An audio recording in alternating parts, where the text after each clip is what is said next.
Ladies and gentlemen, I am Hercule Poirot, and I solve mysteries. Welcome to my new case. It was Captain Hastings who later declared that if ever a man might be said to have walked briefly out of his own masterpiece, only to die upon the threshold of it, that man was Lucien Vaudray. I would not have put it quite so fancifully myself, but the circumstances of the affair were undeniably dramatic. The studio, the victim, the storm that broke over London that evening, and the curious company assembled inside, all combined to make of it the very stuff of a detective novelist's imagination. Yet at the time I was merely damp, tired, and in a deplorable temper with the London weather. Poirot and I had spent the afternoon visiting a mutual acquaintance in Chelsea, and as we emerged, a fine needling rain began to fall, driven by a wind that possessed all the insistence and none of the cheerfulness of March. "An English spring, Hastings," Poirot observed with distaste, holding his hat with 2 fingers as though fearful it might be contaminated by the elements. "It is like the character of your politicians.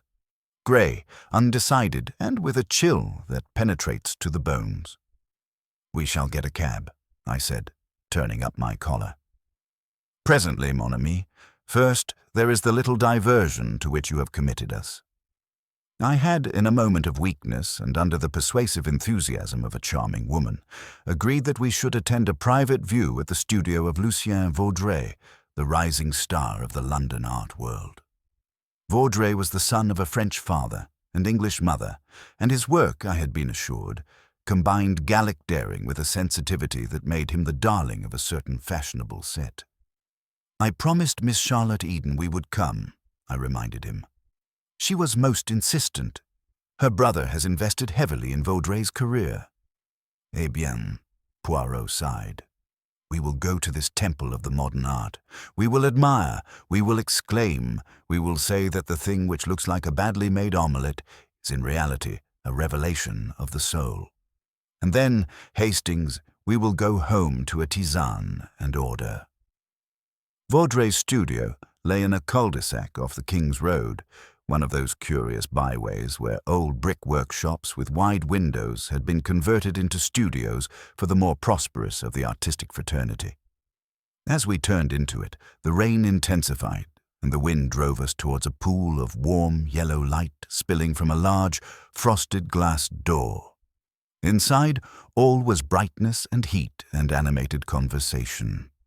The studio was a long, high room with a glazed roof and an enormous north window, now obscured by night and rain. Easels and canvases stood about with a studied casualness that was, I suspected, carefully arranged. A great striped rug covered most of the floor.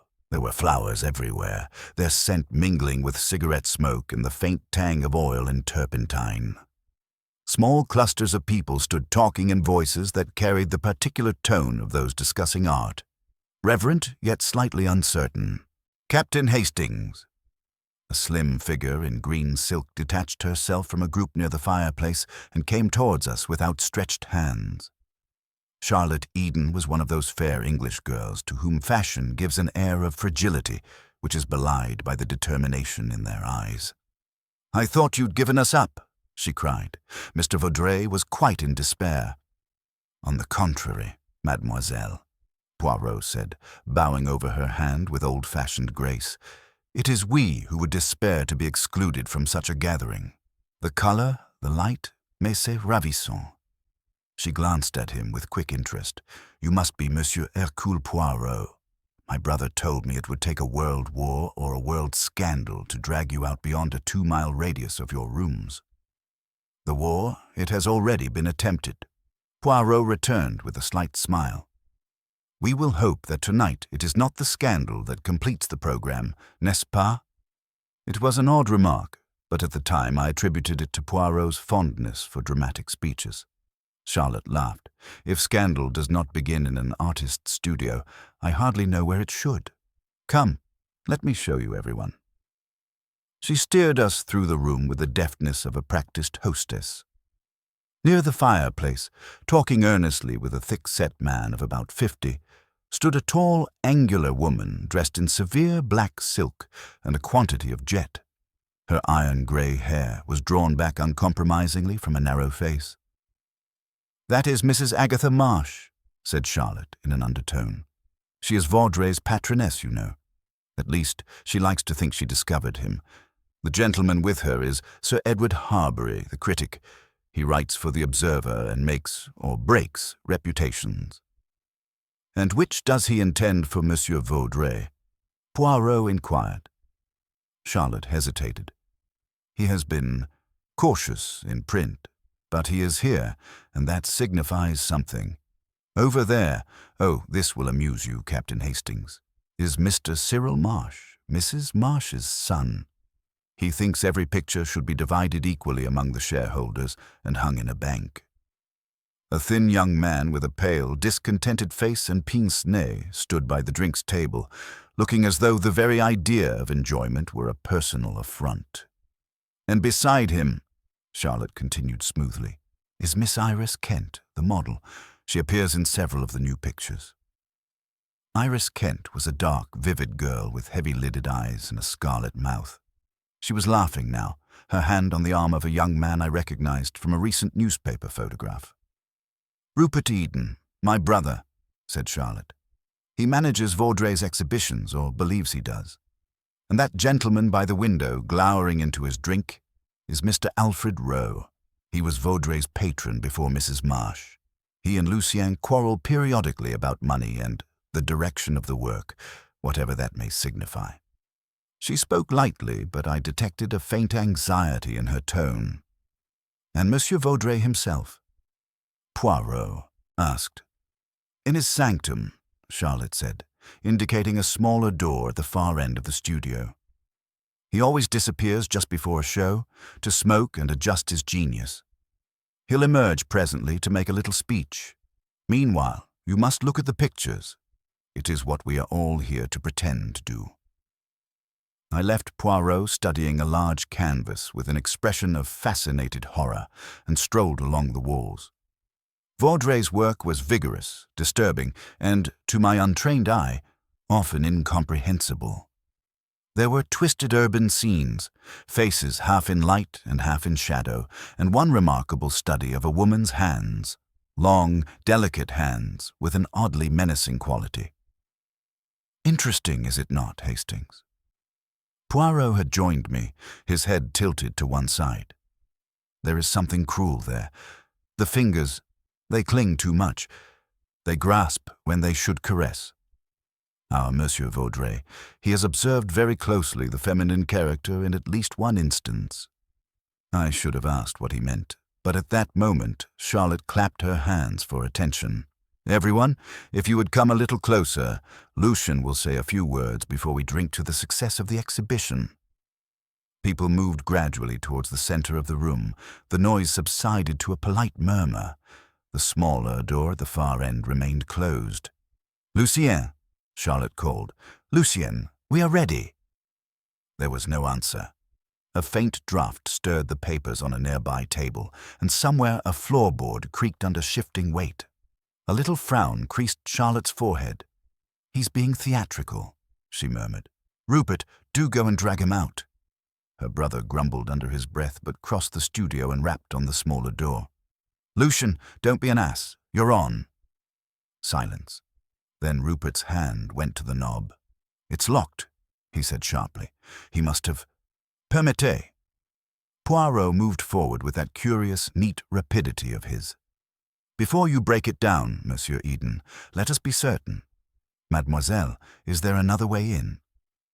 "Only a little corridor that leads to the back entrance," Charlotte said. "But that door is always bolted from the inside during an exhibition." "In that case," said Poirot quietly, "I suggest that someone ascertain its condition immediately." Alfred Rowe, perhaps glad of an excuse to move, muttered something and went out through the main entrance into the rain. Rupert's impatience broke through. "We can't stand here all night." He drew back his shoulder. "I'll put it in." "Just a moment," said Sir Edward Harbury, but too late. Rupert hurled himself against the panel. The old wood splintered with a crack and swung inward. For a second, no one seemed to breathe. The small inner studio was lit only by a single shaded lamp upon a desk. Against that mellow circle of light, the figure sprawled on the floor had a grotesque unreality. Lucien Vaudray lay on his back, his right arm flung wide as though in some violent gesture of repudiation. His eyes stared at the ceiling, wide and oddly astonished. Across the white of his shirt front, a dark stain had spread, soaking into the fabric, glistening black-red under the lamplight. Just beyond the outflung hand, as if it had slipped from his fingers in his final moment, lay a revolver. Charlotte made a small, choked sound. Iris Kent gave a shrill little laugh, and then clapped her hands to her mouth. Cyril Marsh muttered, "Good God," in a voice that shook. Poirot had moved at once, but he did not enter the room. He stood in the doorway, his eyes traveling swiftly, almost clinically, from the body to the desk, from the desk to the single high window, and back again. "Do not come in," he said sharply, as Rupert took an involuntary step forward. "No one touches anything. Sir Edward, if you would be so good as to telephone for the police. They must be informed that there has been, how do you say, a most grave affair." "You think he's dead?" Charlotte whispered. Poirot's face softened momentarily. "Mademoiselle, there can be little doubt, but the doctor will pronounce the final word. Go, sit down. You are white as a sheet." She swayed, and I caught her arm, leading her to a chair. All about us, the carefully constructed atmosphere of brilliance and gaiety had collapsed into a babble of horrified exclamations, questions, and half-uttered theories. "Suicide," Cyril Marsh said abruptly. "Must be. I always said he was unstable." "Don't talk nonsense," snapped Alfred Rowe, reappearing in the doorway, rain glistening on his shoulders. "Back doors bolted fast. No one in or out since I arrived 10 minutes before you, Eden." Poirot, still stationed in the doorway of the inner room, spoke very quietly. "Suicide, Monsieur Marsh. Perhaps. It is a convenient word. Yet already there are several little things which are not convenient. No, not at all. We shall await the good inspector. Until then, if you please, everyone remains here. For it appears, you comprehend, extremely like murder." The word murder fell upon the assembled company like a physical blow, and I watched its effect ripple through the room with the precision of a stone cast into still water.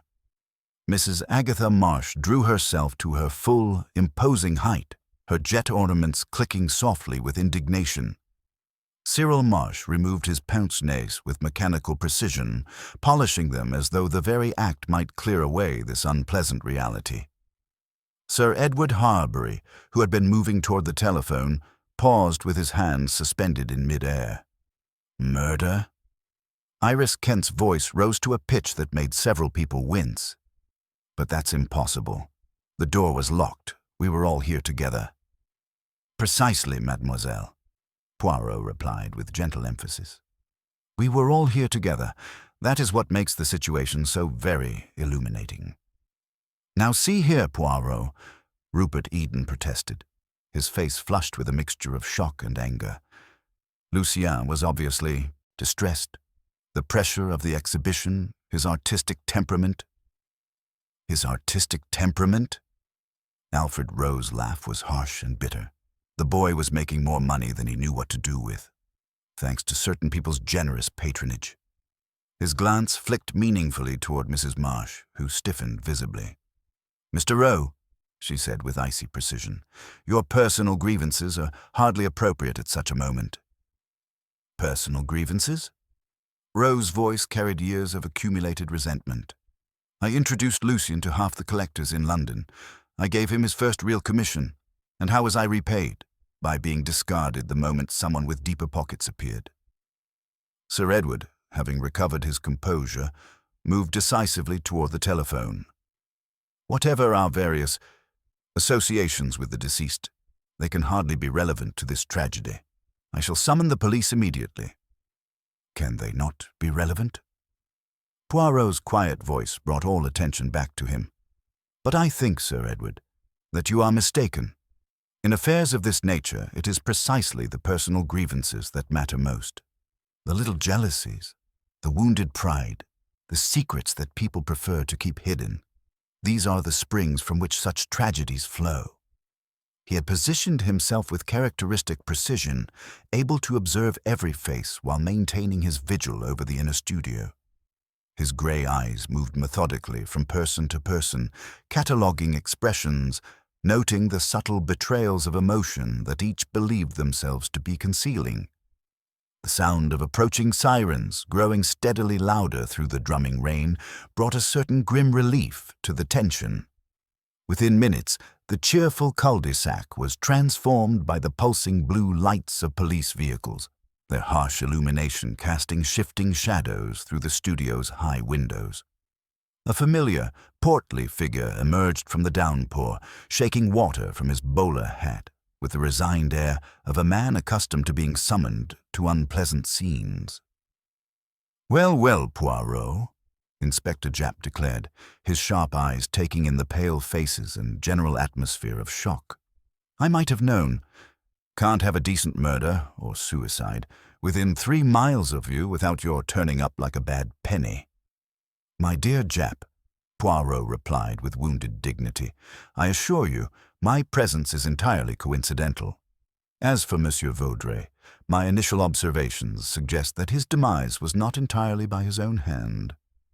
The circumstances, they are curious." Japp grunted, pushing past us to peer into the smaller room where the body lay. The police surgeon, a thin, sharp-featured man carrying a black medical bag, arrived moments later and went immediately to work. Their low clinical conversation drifted out to us as uniformed constables began the methodical process of sealing the scene and taking down names and addresses. "Right," Japp announced after emerging from his preliminary examination. "Dr. Harrison confirms what we can all see. Monsieur Vaudray is dead. Single gunshot wound to the chest, close range. Weapons a revolver found near his right hand. Now, before we start the formal interviews, I want to know about this locked door business." "The inner studio has only 2 entrances," Charlotte explained, her voice steadier now though her hands still trembled. "The door we broke down and a back entrance through a small corridor, but that's always bolted from the inside during exhibitions. I checked it myself not 10 minutes ago," Rowe confirmed grimly. "Bolted fast." Japp nodded to a constable, who disappeared and returned to confirm the statement. "So we have a locked room, a dead man, and a weapon. Looks straightforward enough, but orders are orders. I've got to treat it as suspicious until proven otherwise."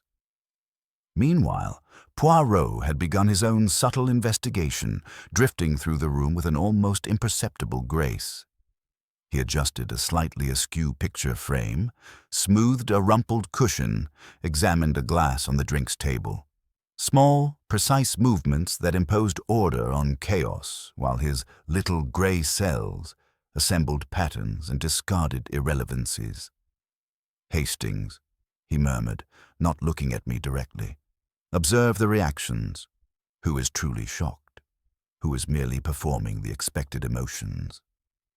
As if summoned by his words, a profound silence descended upon the room when Japp asked for any additional information about the deceased. Each suspect glanced nervously at the others, then away, their faces betraying nothing but collective, uncomfortable reticence. The layers of their secrets were already beginning to solidify, and I knew that Poirot was taking careful note of every telling silence. "Very well," Japp said finally. "We'll do this properly, one at a time, starting with whoever discovered the body, and nobody leaves until I say so." The investigation had begun in earnest, but I could see from Poirot's expression that he had already begun to detect the discordant notes in this carefully orchestrated tragedy. Inspector Japp commandeered a sturdy table near the fireplace, arranging his notebook and pen with the methodical precision of a man who had conducted hundreds of such interviews. The storm outside intensified, its rhythmic battering against the great north window providing an ominous counterpoint to the proceedings. Poirot positioned himself where he could observe both questioner and questioned, his grey eyes already cataloguing the subtle tells that would reveal more than words alone. "Miss Eden," Japp began, his tone surprisingly gentle, "you organized tonight's gathering. Walk me through the evening from your perspective." Charlotte sat rigidly, her hands clasped tightly in her lap. "I arrived at 7 to oversee the final arrangements. Lucien was nervous, as always before an exhibition. Around 8 o'clock, he said he needed a cigarette and a moment to compose himself. He went into the inner studio and gave me the key. He always did that during exhibitions, in case I needed to fetch him for someone important." "And you kept this key where?" "In my handbag. I never used it tonight. When we called for him and received no answer, Rupert forced the door." Her voice caught slightly. "The key was still in my possession when we found him." Poirot's eyebrows rose almost imperceptibly. A locked room, a single key in the possession of someone with no apparent motive. Yet something in Charlotte's manner suggested layers beneath the surface.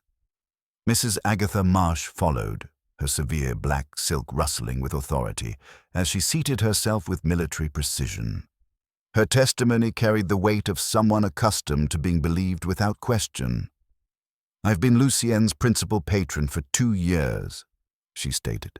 "I provided him with financial security, introduced him to collectors, shaped his career. Our relationship was entirely professional, though naturally there were occasional artistic tensions."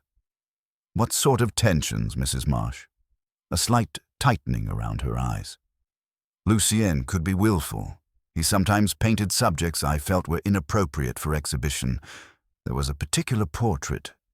She paused, her lips compressing. "We disagreed about its suitability for public display." Japp made a note. "This portrait, where is it now?" "That is not relevant to tonight's tragedy," she replied coldly, but I noticed her son Cyril shift uncomfortably in his corner. Alfred Roe's interrogation proved the most explosive. The older man's bitterness had been simmering all evening, and under Japp's methodical questioning, it erupted with volcanic force. "Lucien Vaudray was a talented young man corrupted by success and flattery," he declared, his heavy features twisted with resentment. "I discovered him, nurtured his early work, provided his first real opportunities. 6 months ago, he informed me by letter, mind you, that he was restructuring his professional relationships." Translation: Mrs. Marsh had offered him more money. "You must have been angry about that." "Furious. But there was more. I had commissioned a series of portraits, paid a substantial advance. Lucien accepted the money, began the work, then suddenly decided it wasn't his artistic vision anymore. Never returned the advance, naturally. Just kept painting whatever she wanted." His glare fixed on Mrs. Marsh, who maintained her stony composure. "Did you threaten him, Mr. Roe?" "I told him I'd expose him for the ungrateful charlatan he was, but I didn't shoot him, if that's what you're implying." Finally, Iris Kent took her turn, her dark eyes wide with what appeared to be genuine distress. She twisted a handkerchief between her fingers as she spoke, her voice trembling slightly. Lucien had been different lately. Suspicious, paranoid. He thought someone was trying to undermine him, steal his ideas. Just last week he accused someone of going through his private sketches. He was frightened, Inspector. Really frightened. Did he say who he suspected? No, but he'd installed new locks on his studio doors. Said he couldn't trust anyone anymore. As the formal interviews concluded, Poirot approached Japp with that careful precision I knew preceded one of his more significant observations. "Mon ami," he said quietly, "there is something here that troubles the logical mind. The positioning of the weapon, the angle of the wound, the curious matter of the locked doors, they tell a story, but it is not the story of suicide we are being asked to believe." Japp frowned, closing his notebook with a snap. "What are you getting at, Poirot?" "I'm getting at murder, my friend. Most carefully planned and cleverly executed murder. But first, I should very much like to examine this famous back corridor and the door that was so conveniently bolted fast from the inside. His slight emphasis on the phrase was barely perceptible, but I recognized the signal. Somewhere in that seemingly innocent detail lay one of the first crucial threads in unraveling the truth behind the affair at the artist's studio. Japp led the way through the narrow passage that connected the inner studio to the building's rear entrance, his heavy footsteps echoing in the confined space. The corridor was barely wide enough for two people to pass, its walls lined with canvases in various stages of completion and stacks of frames that created an almost claustrophobic atmosphere. The mingled scents of turpentine and linseed oil hung thick in the air, creating an olfactory testament to years of artistic endeavor. At the far end stood the door that had become central to the evening's mystery, a solid oak barrier bearing the scars of decades of use. The substantial iron bolt was drawn firmly across its housing, confirming Alfred Roe's earlier assertion. "There you have it," Japp declared with professional satisfaction. "Bolted fast from the inside, just as claimed. Classic locked room scenario." But Poirot was far from satisfied with such straightforward conclusions. He moved along the corridor with his characteristic precision, examining every detail with the methodical attention of a scientist studying specimens. His fingers hovered near the bolt without quite touching it, his grey eyes cataloguing minutiae that escaped ordinary observation. "Regardez, Hastings," he murmured, indicating the metal fixture. "The dust on the upper edge of this bolt. It is disturbed, more on one side than the other. And observe this small cobweb in the corner where frame meets wall. It is broken, but not swept away entirely. Something has passed here, something recent and purposeful." I peered at the indicated spots, but could discern nothing remarkable beyond the general accumulation of dust and debris one might expect in such a storage area. Yet Poirot's attention had focused with laser intensity on details that told him a story I could not read. "You think someone manipulated this bolt from outside?" Japp asked, his skepticism evident. "That would take considerable ingenuity, not to mention standing in the courtyard during a downpour." "Perhaps," Poirot replied thoughtfully, "but we must not dismiss possibilities simply because they require effort or cleverness. The criminal mind, it is often more resourceful than we anticipate." We returned to the main studio, where the atmosphere had undergone a subtle transformation. The initial shock had settled into a kind of weary acceptance, and I could sense the collective relief as people began to embrace the simpler explanation of suicide. Japp's preliminary conclusion seemed to offer an escape from the more sinister implications of murder. "Locked room, weapon in hand, door bolted from inside," Japp announced to the assembled company. "Appears to be a clear case of suicide, tragic but straightforward." A palpable sigh rippled through the room. Cyril Marsh adjusted his pince-nez with visible satisfaction. "I always said he was unstable. The artistic temperament, you know, all that pressure and theatrical behavior." Mrs. Marsh remained characteristically composed, though her son's comment drew a sharp glance. Alfred Roe merely snorted, a sound of bitter vindication, while Sir Edward Harbury nodded gravely as though already composing the obituary in his mind. Only Iris Kent seemed genuinely distressed by the conclusion. "No," she whispered, her dark eyes wide with conviction. "He wouldn't do that. He was frightened, yes, but not suicidal. He was afraid of something or someone." Poirot, meanwhile, had positioned himself where he could observe both the sealed inner studio and the reactions of the assembled suspects. His expression grew increasingly thoughtful as he studied the crime scene through the broken doorway. "Tell me, Japp," he said quietly, "when a man shoots himself in the chest with his right hand, how does the body typically fall?" Japp paused in his preparations to dismiss the gathering. "Depends on various factors, but usually the weapon might stay clutched or drop nearby. Why do you ask?" "Observe the position of our unfortunate artist," Poirot replied, stepping aside to provide a clearer view. The revolver lies at some distance from the hand, which is flung wide in an attitude almost of surrender. The fingers are relaxed, showing no death grip upon the weapon, and the body itself so neatly arranged on its back, arms spread wide. It is almost as if he were positioned thus deliberately. The police surgeon, who had been packing his equipment, looked up with professional interest. "The bullet lodged in the sternum," he confirmed. "Clean entry. No exit wound." "Precisely," Poirot continued, his voice taking on that quiet, insistent quality I knew preceded his most significant revelations. "And observe the wall behind where Monsieur Vaudray lay. It is unmarred by any bullet mark.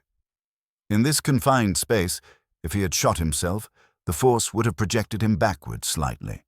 Yet he lies flat, as though he simply collapsed. The gun is not where it should be if he fell with it in hand or dropped it directly." The earlier relief in the room evaporated like morning mist before the sun. Japp's confidence began to waver as he studied the scene with fresh eyes, seeing the inconsistencies that Poirot had immediately recognized. "So you're suggesting this wasn't suicide?" Japp asked, the question heavy with implication. "I'm suggesting, mon ami, that what we see here is a performance, a very clever performance designed to mislead. Suicide is typically messy, desperate, chaotic. This scene has been arranged with considerable care and forethought. We are dealing not with self-destruction, but with murder most calculated and cold-blooded." The word murder fell upon the assembled company like a physical blow, shattering their brief respite from suspicion and fear. The spectre they had thought banished now loomed larger than before, its shadow falling across every face in the room as the true complexity of the affair at the artist's studio began to reveal itself. The second pronouncement of murder produced a silence far more charged than the first. Where initial shock had brought bewilderment, now there was calculation in the stillness, a sharpening of eyes, a tightening around mouths. The comfortable fiction of suicide had been stripped away, leaving each person suddenly aware that they stood on an invisible stage, where every word and gesture might betray guilt or innocence. Mrs. Agatha Marsh's iron composure developed hairline cracks, her fingers worrying at her jet beads with uncharacteristic nervousness. Cyril Marsh removed his pince-nez repeatedly, polishing them with mechanical precision as though the repetitive action might restore order to his suddenly disordered world. The transformation was palpable, from mourning observers to potential suspects, each now measuring the others with fresh wariness. "Now see here, Poirot," Rupert Eden protested, his voice carrying forced heartiness. "You're making this far more complicated than necessary. Lucien was under tremendous pressure. The exhibition, his debts, his artistic struggles. Suicide makes perfect sense. His debts." Poirot's eyebrows rose with keen interest. "You did not mention debts during your interview, Monsieur Eden." A flush crept up Rupert's neck. "Well, naturally one doesn't discuss such matters immediately after. I mean, it seemed indelicate. Yet now you find them relevant to support suicide," Poirot observed mildly. "How curious that delicacy should be so selective in its application."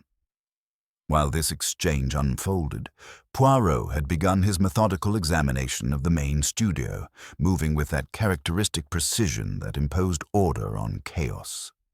He paused at the drinks table, where several glasses stood in various states of abandonment. "Inspector Japp," he called softly, "observe this glass here, the one with the slight lipstick mark. It contains perhaps 2 fingers of whiskey, but notice how the liquid has settled. There is a faint residue around the inside, suggesting the glass was nearly empty and then refilled.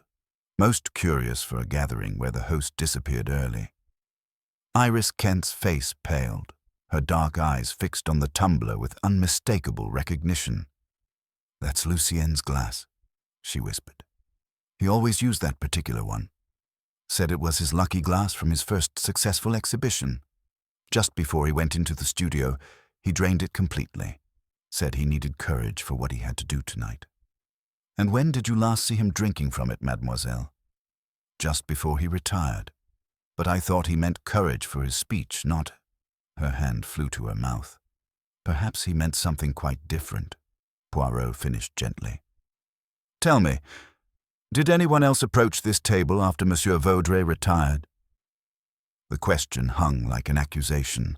Alfred Roe's bitter laugh broke the tension. We all did, at one point or another. It's what one does at these affairs. Drink to forget the pretentious nonsense on the walls. But Japp's attention had sharpened on Roe with predatory focus. Mr. Roe, you admitted to considerable grievance against the deceased. You were the one who confirmed the back door was bolted. Where exactly were you during this check? Roe, who had initially seemed to relish the murder classification, now looked distinctly uncomfortable. I stepped out briefly when Lucien didn't answer our calls. Thought he might have slipped out for air. The rain was fierce. I just glanced at the bolt, saw it was secure, and returned. How long were you outside? A minute, perhaps 2. The weather was quite harsh. Did you touch the bolt? Roe hesitated fatally. I might have, just to confirm it was secure.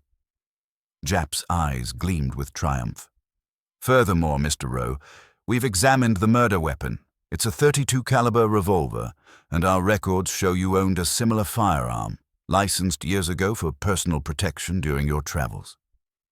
The room seemed to hold its breath. Roe's face went ashen. That's a different gun entirely. I sold that weapon years ago. Can you prove that? Do you have documentation of the sale? It was a private transaction to an acquaintance. I don't recall the precise details. It was years ago. A convenient lapse of memory, Japp pressed. Strong motive, suspicious behavior at the crime scene, and now a connection to the murder weapon. It paints a rather damning picture. I could see Japp's satisfaction as the pieces fell into place. The embittered former patron, his admitted threats, his presence at the crucial location, and now the potential weapon connection. It was logical, comprehensive, and entirely convincing. Yet Poirot remained curiously impassive, studying, not the evidence, but Roe himself, noting the sweat beading on his forehead, the frantic darting of his eyes, the way his hands clenched and unclenched. But it was not guilt that Poirot seemed to discern in these reactions. Indeed, Japp, Poirot said slowly, his voice barely above a whisper. The picture is painted most convincingly. But is it perhaps too perfect? Too convenient? What do you mean, too convenient? Japp frowned, annoyance creeping into his voice. He has motive, means, and opportunity. It's textbook. Precisely, mon ami, Poirot replied with an almost imperceptible shake of his head. The human heart is not always so straightforward as a textbook, and the mind of a true murderer often leaves behind a signature, a flourish that is uniquely their own. Here, I sense a certain lack of originality. The pieces fit, yes, but they fit a little too neatly for my little grey cells to be entirely satisfied. He turned his penetrating gaze back toward the sealed inner studio, as though searching for some discordant note in this symphony of seemingly perfect evidence. There is something here that does not sing in harmony with the rest. Until I can identify that false note, I cannot accept even the most logical of solutions. Japp's momentary exasperation was tempered by years of experience with Poirot's methods. When the Belgian detective's instincts rebelled against obvious conclusions, there was invariably more to discover beneath the surface. And despite the compelling case against Alfred Roe, Poirot's quiet skepticism now cast a shadow of doubt over what had seemed a clear path to justice.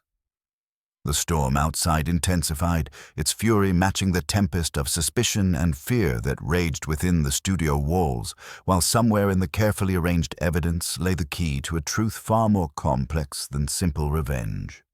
The pronouncement of murder had shifted the entire dynamic of the investigation, and I could see Japp weighing Poirot's objections against the compelling evidence before him.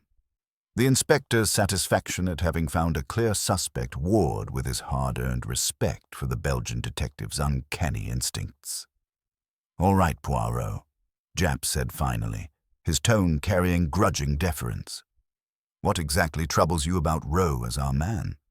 The evidence seems straightforward enough." Poirot moved closer to the accused man, studying him with those penetrating grey eyes that seemed to peer directly into the human soul. "Observe Monsieur Rowe carefully, mon ami.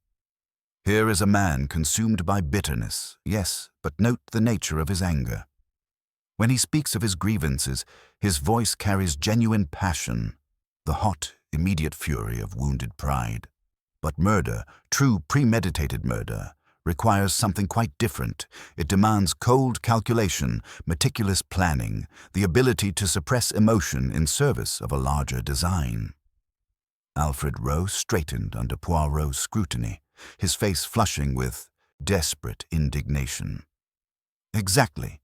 Yes, I was furious with Lucien. Yes, I threatened to expose him publicly. But that was my revenge. Humiliation before his patrons, not this bloody business."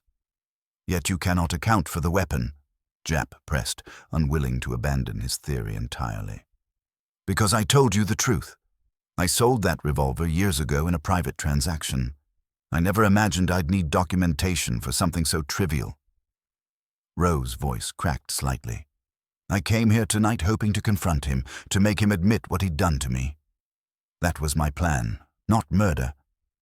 Poirot nodded thoughtfully, then posed a question that seemed tangential but which I recognized as significant. "When you checked the back door, Monsieur Rowe, did you notice anything unusual in the corridor? Any disturbance, any sense that someone had been there recently?" Rowe frowned, struggling to recall details through his obvious distress. "The corridor was dark, cluttered as always with canvases and frames. But now that you mention it, there was something, a faint smell that didn't belong. Not the usual turpentine and oils, but something sharper, more chemical." "Chemical?" Poirot's interest sharpened immediately. "Like cleaning fluid or... No, wait. It reminded me of my brother's photography chemicals. That acrid metallic scent you get in a dark room." A murmur rippled through the assembled company. Photography chemicals had no place in an artist's studio unless someone had brought them there for a very specific purpose. "Most illuminating," Poirot murmured, then turned his attention to Sir Edward Harbury. "Sir Edward, earlier this evening you mentioned receiving a private communication from Monsieur Vaudray. Would you be so kind as to elaborate?" The critic looked uncomfortable under the sudden scrutiny. It was merely a personal invitation, nothing more. "Come now," Charlotte Eden interjected, her composure beginning to fray. "Lucien was quite insistent about Sir Edward's presence tonight. He said it was essential, that tonight would be the true unveiling of his work." "The true unveiling?" Poirot's eyebrows rose with keen interest. "Those were his exact words?" "He also mentioned something about the real author being revealed," Charlotte continued reluctantly. "I thought he meant his new, more honest style of painting. Artists do talk dramatically about their work." "Indeed they do," Poirot agreed. "But perhaps Monsieur Vaudray meant something far more literal. Tell me, Mademoiselle Kent, you mentioned yesterday that Monsieur Vaudray was writing in his private sketch pad. Where might that pad be now?" Iris Kent's face went pale. He always kept it with him, especially when he was working. He said he was recording his thoughts about the exhibition, about his future plans. Japp immediately dispatched a constable to search for the missing pad, but after a thorough examination of both studios, the officer returned empty-handed. "No sketch pad anywhere, sir. Plenty of loose papers and canvases, but nothing matching the description." "Curieux," Poirot murmured, his voice carrying that particular tone I recognized as deeply significant. A sketch pad containing future plans vanishes. Photography chemicals appear where they should not be, and a man planning his artistic future supposedly takes his own life. The pattern begins to emerge, but it is not the pattern of suicide. He began to pace slowly, his movements precise and deliberate. "Consider, if you will, the nature of a truly clever crime. It is not merely the act itself, but the presentation of the act. To commit murder is one thing. To commit murder and ensure that someone else bears the blame, that requires a superior intellect, or at the very least, intimate knowledge of one's intended scapegoat. His words hung in the air like an accusation, and I watched the effect ripple through the room. Mrs. Marsh's rigid composure developed hairline cracks, her fingers worrying unconsciously at her jet beads. Cyril Marsh polished his pince-nez with increasingly frantic movements. Charlotte Eden sat perfectly still, but her knuckles showed white where her hands were clasped. "Imagine," Poirot continued, his voice dropping to that theatrical whisper that nonetheless commanded absolute attention, "if you wished to destroy a particular individual, would you not construct a trap that played directly into their known weaknesses, their established grievances? A trap so perfectly tailored that your victim could hardly avoid stepping into it." He paused at the broken doorway of the inner studio, his back to the room. The locked door, the weapon positioned just so, the convenient enemy with motive and opportunity. These are the brushstrokes of a masterpiece, designed to paint a picture of either suicide or obvious guilt. But look closer at the canvas itself. The position of the body, the lack of struggle, the very tidiness of the scene. Does it speak of a man in the throes of desperation? Or does it speak of a carefully constructed tableau, arranged with cold precision? A sharp intake of breath from somewhere in the room betrayed that his words had found their mark.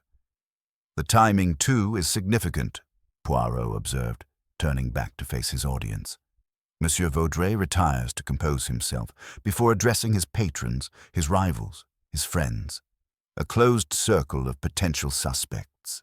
And at precisely that moment, when the stage is perfectly set, he is found dead.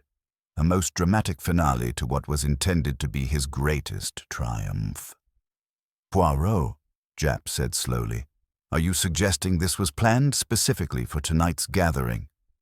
"I'm suggesting, mon ami, that our killer chose this moment, this setting, this audience with deliberate intent, to ensure that the narrative unfolded exactly as they wished and that suspicion fell upon the most obvious target. He let his gaze sweep over them once more, not accusatory, but searchingly observant. And the key, Mademoiselle Eden, the key you guarded so carefully in your handbag. Tell me, was it truly the only key to that inner studio, or merely the one you were meant to possess?" Charlotte's face went ashen, her eyes widening with dawning terrible understanding. The seed of doubt, planted with surgical precision, had begun to sprout. Poirot had not directly accused anyone, yet the effect was far more potent than any frontal assault. The psychological game had begun in earnest, and the atmosphere crackled with unspoken anxieties as each suspect wondered what subtle truth the great detective had glimpsed beneath their carefully maintained facades. The storm outside seemed to intensify in response to the growing tension within, its relentless assault on the windows matching the pressure now building upon guilty consciences in that room where truth and deception danced their deadly waltz. Charlotte Eden's question about the key hung suspended in the charged atmosphere like a blade waiting to fall. Her pale face reflected the growing realization that the simple narrative of suicide had crumbled entirely, leaving behind a far more sinister landscape of calculated murder and elaborate deception. "The key, mademoiselle," Poirot said with gentle persistence, extending his hand. "May I examine it more closely? Sometimes the smallest details reveal the largest truths." With obvious reluctance, Charlotte extracted the brass key from her handbag and placed it in Poirot's palm. He held it up to the lamplight, turning it slowly, his grey eyes cataloguing every scratch and imperfection with the precision of a jeweler appraising a precious stone. "Observe, Hastings," he murmured, indicating minute marks along the key's surface. "These scratches here near the tip. They are fresh, made recently, and along the shaft, microscopic filings of brass. This key has been worked upon, altered, perhaps even temporarily replaced, while modifications were made to ensure perfect function when needed." Japp leaned forward with renewed interest. You're suggesting someone created a duplicate? I am suggesting something far more sophisticated, mon ami. The creation of a perfect illusion that this was the only key, while in reality access could be gained through other means. Poirot returned the key to Charlotte, who stared at it as though it had transformed into something venomous. Mrs. Agatha Marsh's composure finally showed visible cracks. This is preposterous speculation. You're weaving fantasies from nothing but normal wear on metal. Perhaps, madame, Poirot replied mildly, then moved toward the easel holding Vaudray's latest work. But consider this small stain here. Near the base, it appears to be paint, yet notice the deep crimson color that matches none of the pigments on the palette. The consistency is different, thicker, more viscous. He rose gracefully, his attention shifting to the palette table. Furthermore, observe these brushes. Clean, meticulously arranged, as though prepared for work rather than abandoned after use. Yet we are told Monsieur Vaudray was too nervous to paint this evening. Why then would his brushes be so carefully prepared? Iris Kent stepped forward, her dark eyes widening with understanding. Lucien never cleaned his brushes until after finishing a painting. He said it broke his concentration. If they're clean, someone else arranged them. Precisely, mademoiselle. The scene has been staged by someone with intimate knowledge of artistic habits and studio procedures. Poirot's penetrating gaze swept across the assembled company. But there is more, is there not, Sir Edward? Something you have not yet shared about Monsieur Vaudray's intentions for tonight? The critic shifted uncomfortably, his earlier composure dissolving under Poirot's relentless scrutiny. The silence stretched taut until finally Sir Edward sighed with profound weariness. He did confide something, he admitted, his voice barely above a whisper. Lucien was planning to make a revelation tonight, something he claimed would shake the foundations of the London art world. He intended to expose a truth about his own work. What truth? Japp demanded, sensing the approach of something significant. Sir Edward's words fell like stones into still water. He told me that not all of his celebrated works were entirely his own creation, that some of his earliest, most acclaimed pieces, the ones that launched his career, were not original. He intended to reveal the true artist behind them and confess his own deception. The revelation struck the room like a physical blow. Mrs. Marsh made a small, strangled sound, her jet ornaments clicking with her trembling. Cyril Marsh's pince-nez clattered to the floor. Charlotte Eden stared in silent horror, while Alfred Roe's bitter expression transformed into something approaching vindication. The true artist? Poirot's voice carried new urgency. Did he name this person? He refused to identify them directly, but he mentioned irrefutable proof, a hidden portfolio, and developed images that would leave no doubt about the truth. Developed images. Poirot's eyes gleamed with sudden comprehension. The photography chemicals, Hastings. The acrid scent Monsieur Roe detected was not cleaning fluid, but developing solution, and the missing sketch pad, not merely ideas, but evidence of this very deception. The pieces assembled with terrifying clarity. Lucien Vaudray had not been preparing for a triumphant exhibition speech, but for a confession that would have destroyed his career while exposing the true, uncredited artist.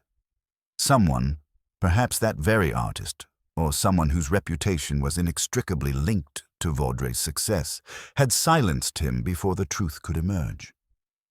So the murder was not passion, but desperation, Iris Kent whispered, her voice trembling, to bury a secret that would have ruined multiple lives. Precisely, mademoiselle, Poirot confirmed gravely. We are dealing not with simple revenge, but with the preservation of carefully constructed deceptions. The scope of motive has expanded dramatically, encompassing not just personal animosity, but the very foundation of careers, reputations, and financial investments built upon fraudulent premises. The atmosphere had transformed entirely. Where once suspicion had focused narrowly on Alfred Roe, now it spread like spilled ink across the assembled company.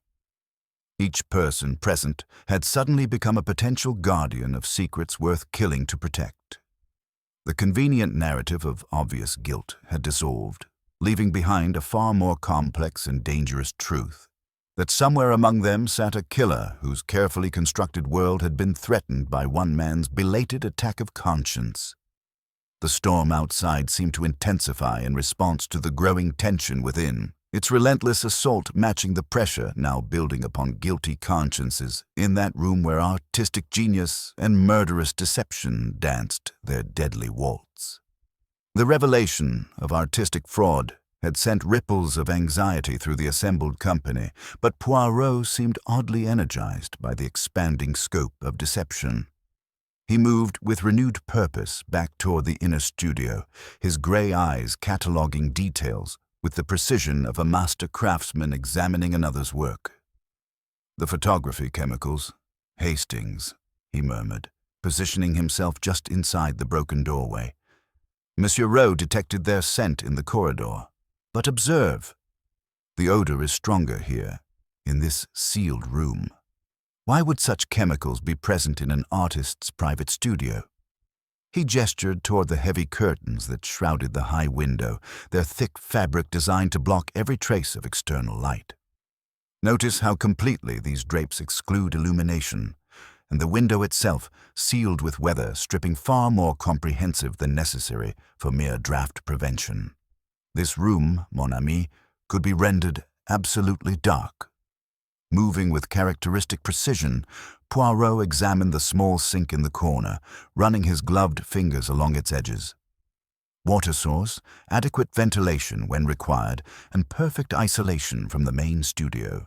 Monsieur Vaudray did not merely possess photographic evidence, he developed it here, in this very room, transforming his private sanctuary into a makeshift darkroom. Inspector Japp, following this reasoning with growing excitement, directed his constables to search more thoroughly. Within minutes, they had discovered what Poirot's deduction had predicted. Shallow, developing trays hidden beneath stacked canvases, bottles of photographic chemicals concealed behind paint supplies, and most significantly, a small wooden box tucked beneath the workbench. The box bore the telltale scratches of recent tampering around its lock, and when forced open, revealed a collection of photographic plates and freshly developed print. The images were extraordinary in their damning clarity.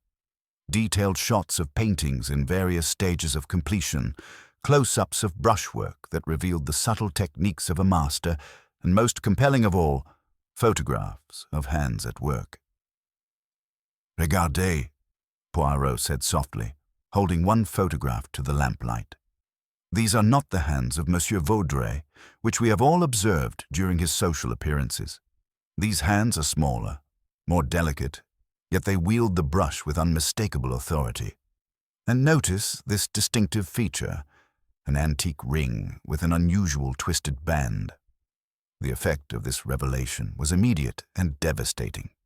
Every eye in the room turned instinctively toward hands, searching for the telltale jewelry that would identify the true artist behind Vaudray's celebrated early works. Mrs. Agatha Marsh's reaction was swift, but not swift enough. Her hands moved instinctively to conceal themselves within the folds of her black silk dress, but the gesture only drew more attention to what she sought to hide. The distinctive twisted band of her grandmother's ring caught the lamplight for just a moment, long enough for everyone present to recognize it as identical to the one visible in the damning photographs. "The ring has been in my family for generations," she said, her voice barely above a whisper, the iron composure finally cracking under the weight of irrefutable evidence. "Indeed, madame," Poirot replied with gentle but inexorable pressure. "And those same hands, wearing that same distinctive ring, created the paintings that launched Lucien Vaudray's career, the early landscapes that established his reputation, the portraits that demonstrated his supposed mastery of human character. All bore the invisible signature of your true artistry." The silence that followed was profound, broken only by Cyril Marsh's strangled gasp as he stared at his mother with dawning comprehension. The formidable Mrs. Agatha Marsh, patron of the arts and arbiter of London society's cultural tastes, stood revealed as the uncredited genius whose work had been claimed by another. "But why?" Charlotte Eden whispered, her voice carrying the bewilderment they all felt. "Why allow such deception? Why permit him to claim credit for your work?" Mrs. Marsh's composure returned partially, her chin lifting with familiar pride even in defeat. "Because a woman of my age and social position does not become a celebrated artist, Miss Eden. Society expects me to patronize art, not create it. Lucien provided the perfect vehicle, young, charming, marketable. Through him, my work could reach the audience it deserved." "And the financial arrangements?" Poirot inquired delicately. "Were entirely satisfactory," she replied with bitter dignity. "I funded his lifestyle, his studio, his exhibitions. In return, he provided the public face for my private genius. It was a business arrangement that benefited us both." Alfred Roe's harsh laugh cut through the tension. "So you were all being deceived, patrons, critics, collectors. The great Lucien Vaudray was nothing but an elaborate fraud." "Not fraud," Mrs. Marsh corrected sharply. "Collaboration. Until recently, when Lucien's conscience began to trouble him. He spoke of artistic integrity and honest attribution. He threatened to destroy everything we had built together." The motive for murder had crystallized with terrible clarity. Mrs. Marsh had not killed to hide her own shame, but to protect the elaborate deception that had allowed her artistic genius to flourish in a world that would never have accepted it from a woman of her station. When Vaudray threatened to expose their arrangement, he had signed his own death warrant. Yet even as the truth emerged, I could see in Poirot's expression that something still troubled him. The identity of the true artist was merely one layer of the deception. The mechanics of the murder itself, the carefully staged scene, the locked room mystery, these elements suggested a complexity that went beyond simple silencing of an inconvenient partner. "The confession Monsieur Vaudray planned," Poirot mused aloud, "would have elevated you from anonymous patron to celebrated artist, madame. Public vindication after years of hidden genius. Why choose murder over recognition?" Mrs. Marsh's face went ashen, and for the first time, genuine fear flickered in her eyes. The question had touched upon something deeper, more dangerous than mere artistic fraud. The true motive for murder lay not in the revelation of her artistry, but in what else such a confession might have exposed. Secrets that were worth killing to protect. The storm outside seemed to intensify in response to the mounting tension within, its relentless assault matching the pressure now building upon a conscience that had carried far more than artistic deception. The affair at the artist's studio was revealing layers of truth more complex and sinister than anyone had imagined. Mrs. Marsh's fear had crystallized into something palpable, her iron composure finally cracking under the weight of Poirot's relentless questioning. The revelation of her artistic genius should have brought vindication, yet her reaction suggested something far more sinister lurking beneath the surface of their carefully constructed deception. "Recognition, madame," Poirot continued with gentle persistence, "would indeed have been your due. Yet your terror suggests that Monsieur Vaudray's confession threatened to expose more than artistic collaboration. What else did those photographs document?" He moved back to the wooden box, extracting additional prints that had been partially concealed beneath the more obvious artistic evidence. These new images revealed correspondence, financial documents, and what appeared to be detailed records written in multiple hands. "Observe, Hastings," Poirot murmured, holding up a photograph of a ledger page. "Among the documentation of brush strokes and artistic techniques, we find these financial records. Not merely payments for artistic services, but something far more comprehensive, a systematic record of transactions that extends well beyond the simple sale of paintings." Inspector Japp studied the images with growing interest. "These look like business accounts, but the amounts are substantial, far more than even successful paintings would command." "Precisely, mon ami. Monsieur Vaudray was not merely documenting artistic fraud, but financial irregularities that had grown from their initial deception. When collectors demanded more works by the brilliant young Vaudray, the temptation to expand their operation proved irresistible. Mrs. Marsh's voice came as barely a whisper. It began innocently. My paintings sold well under Lucien's name, but success bred demand, and demand bred complications. Complications in the form of forgeries, Poirot stated with quiet certainty. When original works became insufficient to meet demand, you began creating pieces in the style of established masters.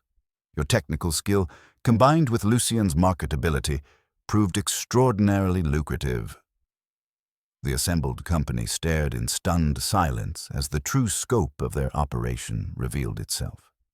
This was not merely artistic misattribution, but a sophisticated forgery ring that had potentially deceived collectors and institutions across London. Cyril Marsh's face had gone grey with horror. Mother, the family investments, our business connections, if this becomes public knowledge. Which is precisely why it could not become public, Mrs. Marsh replied, her voice regaining some of its steel. Lucien had grown reckless. His conscience was becoming a liability we could no longer afford. So you murdered him to protect your secret, Japp concluded. But Poirot raised a restraining hand, his expression thoughtful. The mechanics of this crime, Inspector, required considerable planning and intimate knowledge of the studio's layout. The locked room illusion, the careful positioning of evidence, the timing that provided perfect alibis. Such elaborate preparation suggests more than desperate improvisation. His grey eyes moved systematically across the assembled faces, cataloguing reactions with scientific precision. Furthermore, the execution of such a plan required assistance, someone with access to keys, knowledge of routines, and the ability to manipulate physical evidence while maintaining an unshakable alibi. Charlotte Eden's hands trembled as she clutched the arms of her chair. You're suggesting Mrs. Marsh had an accomplice? I am suggesting, mademoiselle, that this crime required two people working in careful coordination. One to commit the actual murder, another to ensure the scene was properly staged and the evidence pointed in the desired direction. Poirot moved to examine the broken doorway once more, his fingers tracing the splintered wood with characteristic precision. The door, so dramatically broken down by your brother, was indeed locked from the inside. But observe the nature of the break. The wood splits in a pattern consistent with considerable force applied from outside. Yet Monsieur Eden announced the door was locked before attempting to open it. How did he know this without testing the handle? Rupert Eden's face flushed with indignation. I tried the handle, naturally. When it wouldn't budge, I assumed— You assumed what you had been told to assume, Poirot interrupted gently, just as you performed exactly the actions you had been instructed to perform. The theatrical announcement, the dramatic breaking down of the door, the careful timing that allowed the true perpetrator to complete their work. The psychological pressure was mounting with each carefully chosen word. Poirot had not directly accused anyone, yet the implications were becoming unavoidable. Someone in that room had orchestrated not just murder, but an elaborate performance designed to misdirect suspicion.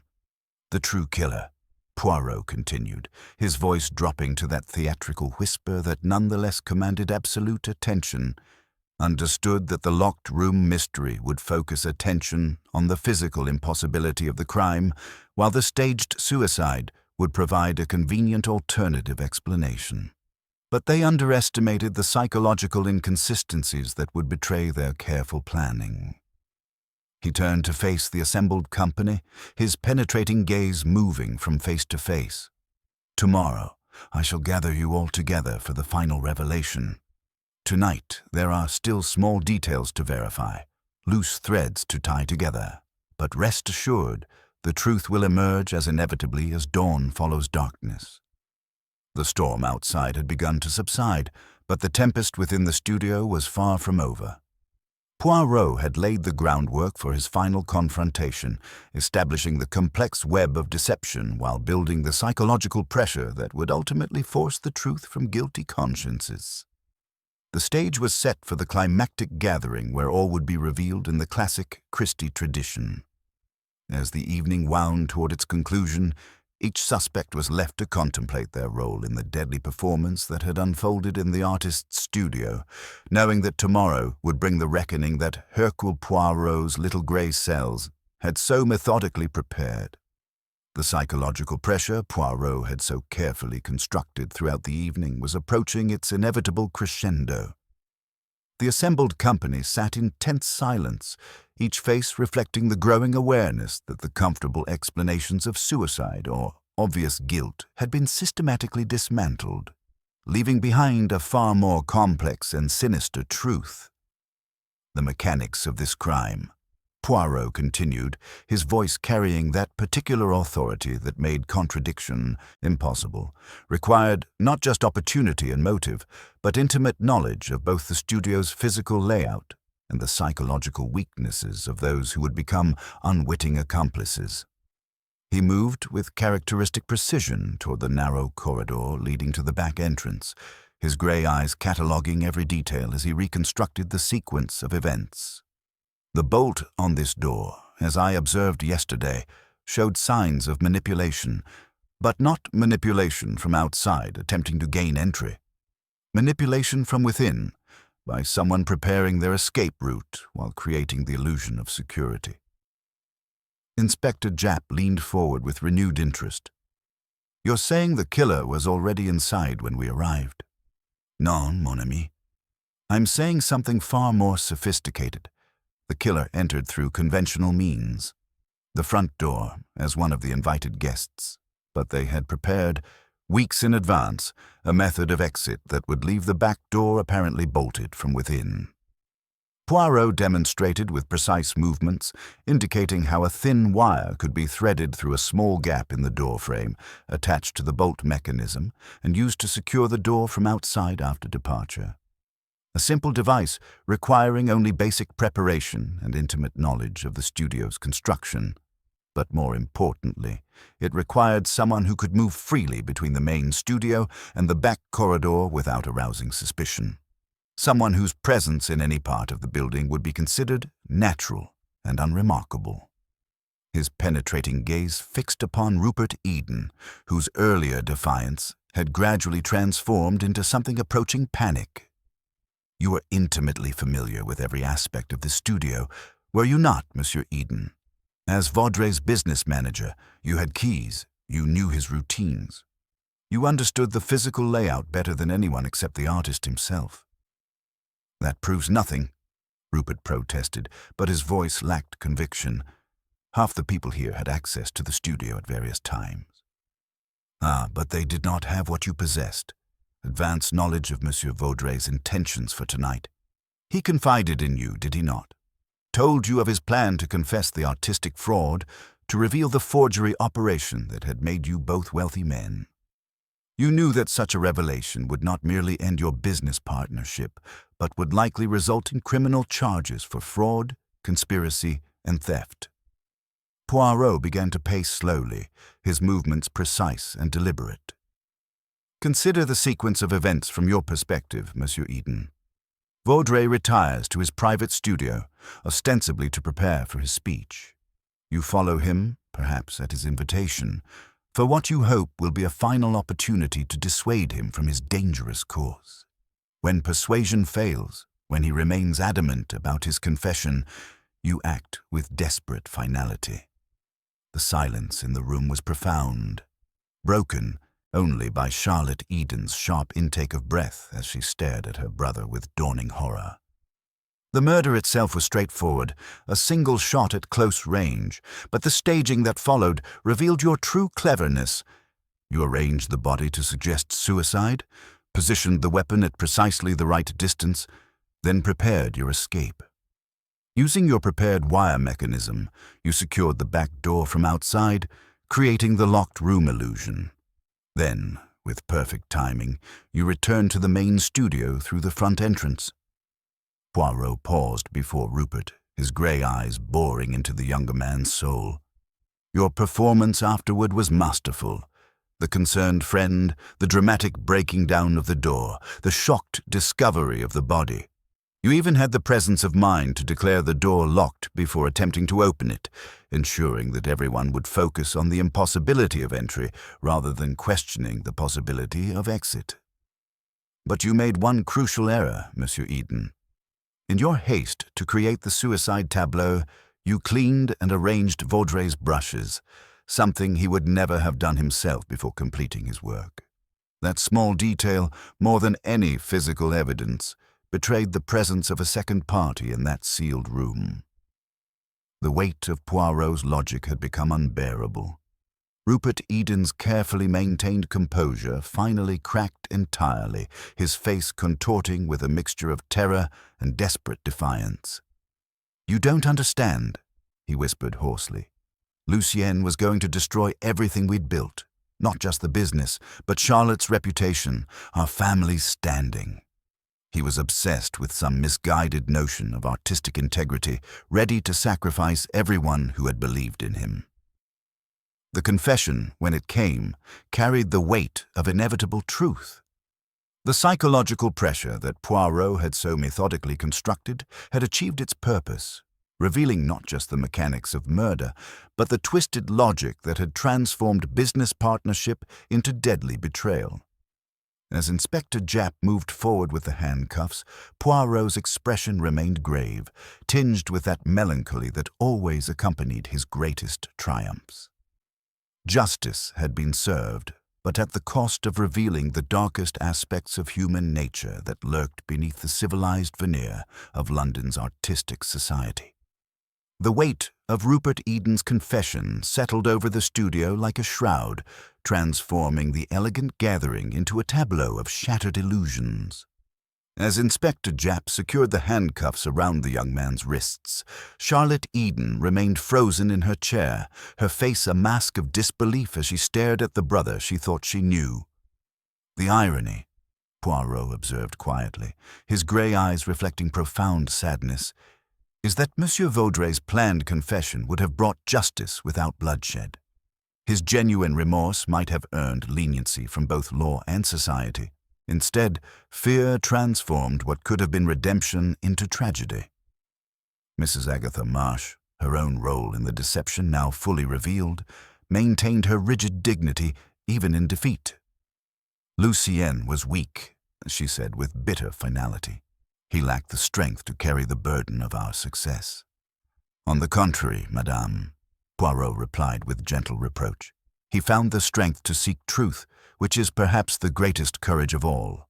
Your artistic genius, had it been claimed openly from the beginning, might have brought you far greater renown than this elaborate deception." As Japp prepared the formal charges, Poirot moved closer to Charlotte, his voice softening with genuine sympathy. "Mademoiselle, you asked earlier how I knew. The answer lies not in physical evidence, but in psychology. Your brother's crime was too perfectly staged. The cleaned brushes, the precisely positioned body, the theatrical locked room. True desperation creates chaos, not order, but a calculating mind, seeking to misdirect suspicion, creates exactly such careful arrangements." "And Mrs. Marsh's involvement?" "Was that of the puppet master, pulling strings from the shadows. She did not tell your brother to commit murder, but she ensured he understood the catastrophic consequences of exposure. Fear, mademoiselle, is often the most effective weapon of all." Alfred Roe, his face bearing grim satisfaction, watched as the police gathered their evidence. So the great Vaudray was nothing but an elaborate fraud. London society will have quite the scandal to digest. "Indeed, Monsieur Roe," Poirot acknowledged. "But remember that truth, while necessary, often leaves considerable wreckage in its wake. The revelation of one deception inevitably uncovers many others." As the last police vehicles departed, carrying Rupert Eden and the grim evidence of the night's events, the studio felt hollow and desolate. The paintings on the walls seemed to watch with silent accusation as dawn began to filter through the high windows, illuminating the scattered remnants of what had once been artistic aspiration. Poirot adjusted his coat with characteristic precision, his fastidious nature reasserting itself after the evening's chaos. And so, Hastings, another tapestry of human folly unravels before us. The artist driven by belated conscience, the patron consumed by hidden genius, the manager paralyzed by fear of exposure, all entwined in a dance of deception that ends, as it so often does, in violence. "What will happen to them all?" I asked as we prepared to depart. "Justice will take its course, mon ami. Monsieur Eden will face the consequences of his desperate act. Mrs. Marsh will answer for her forgeries, though her artistic talent may earn some consideration. As for Mademoiselle Charlotte, she must rebuild from the ruins of her brother's choices. Perhaps in time she will find that truth, however painful, provides a firmer foundation than the most elegant deception." He paused at the threshold, casting one final reflective glance at the scene of the crime.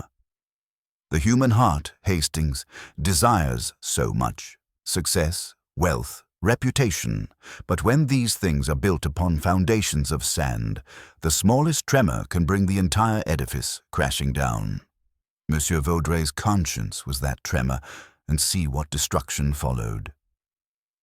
As we emerged into the rain-washed street, Poirot's expression carried that melancholy that always followed his most difficult cases. The storm had passed, leaving behind the clean scent of washed air and the promise of clearer skies.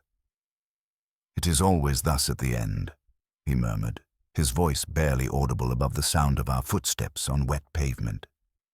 "To reconstruct the crime provides pleasure for the little grey cells, but when the pattern becomes clear, one must confront the human cost, blood, fear, desperation. It is not a pretty palette." Our cab appeared through the morning mist, and as we settled into its familiar comfort, Poirot's mood lightened slightly. "Still, order has been restored, mon ami. The lies are arranged neatly in their proper places, and truth sits in the center like a small, determined queen. For Hercule Poirot, that is something." As London awakened around us, the affair at the artist's studio passed into memory. Another case where the intricate workings of human nature had required the ordered, implacable mind of Hercule Poirot to set them right. Behind us, the empty studio stood as testament to the eternal struggle between artistic truth and human deception, while ahead lay the promise of justice served and mysteries yet to be solved.